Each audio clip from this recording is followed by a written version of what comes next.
Friendship ఎంత గొప్పదో తెలుసా? జైవీర్ మరియు యశ్వంత్ కా విందామా? జైవీర్, యశ్వంత్ ఇద్దరు మంచి స్నేహితులు. ఎప్పుడూ కలిసే తిరుగుతూ ఉంటారు. ఒకరోజు వాళ్ళు అడవిలో షార్ట్ కట్ లో వెళ్తుంటే ఒక చిన్న ముసడ్డ పిల్ల కనిపించింది. దానికి గాయమవుంది.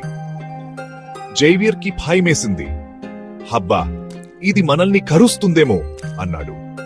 కాని మంచి మనసున్న యశ్వంత్ ముసంట పిల్ల కాలు గాయమంటూ గమనించాడు. దీనికి మనం సాయం చెయ్యాలి అన్నాడు. ఇద్దరు కలిసి ఆ ముసడ్డ పిల్లకి గాయాన్ని చుమ్రం చేసి బ్యాండేజ్ కట్టారు. కొన్ని రోజుల తర్వాత అదే ముసట పిల్లని మన్ప్రీ చూశారు. ఇప్పుడు ఆరోగ్యంగా సంతోషంగా ఉంది.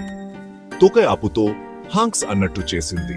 అప్పుడు జైవీర్ కి అర్థమైంది, నీ ధైర్యం వల్లే బతికింది యశ్వంత్. ఫ్రెండ్షిప్ మన మంజే కాదు, అన్ని జీవులతో ఉండాలి అన్నాడు. అప్పటి నుంచి వాళ్ళు ప్రకృతికి మంచి స్నేహితులు అయ్యారు. అందరికీ సాయం చేస్తూ ప్రేమను పంచుతూ ఉంటారు.